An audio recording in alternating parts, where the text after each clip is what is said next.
আমি হাঁটতে গেছি। হাঁটতে যাওয়ার পরে আমার মাথায় আসলো যে আমি চলতে থাকি, যাই কোন দিকে যাই বলতে পারি না। এক পর্যায়ে আমি অটো পাইছি, অটোতে উঠছি, মেরের বাজার নামছি।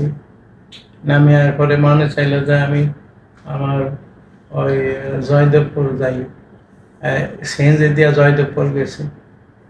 এরপরে আমার মাথায় আসলো যে আমি এখন এই ইয়াতে বাসে উঠি।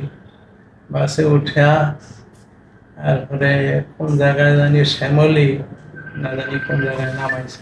এইখান থেকে আমি আরেকটা বাসে উঠে গাবতলী গেছি।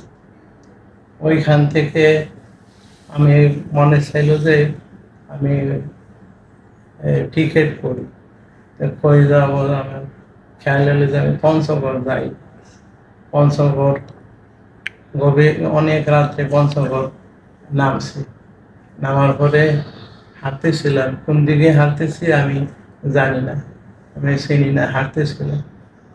এক পর্যায়ে আমি দেখি যে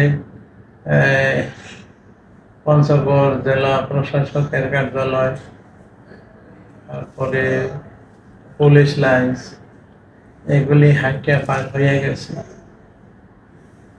পার হয়ে গিয়ে এক পর্যায়ে আমি একটা শিকল করণীয় পাইলাম। ওইটা নিয়ে এক জায়গায় আমি প্রস্থান করতে বসলাম। প্রস্থান করতে বসা তারপরে প্রস্থান করলাম, আর লুঙ্গি পায়জামায় প্রস্তাব লাগলো, এরপরে জামায়ও লাগলো। তো জামা খুলে ফেলাইলাম, পায়জামা খুললাম, কিন্তু খোলার পরে আবার পরতে হইবে এই জিনিসটুকু আমি আর পারি নাই। ঠান্ডায় ভেঙে শুয়ে পড়লাম, আর পায়ে শিকল দিলাম।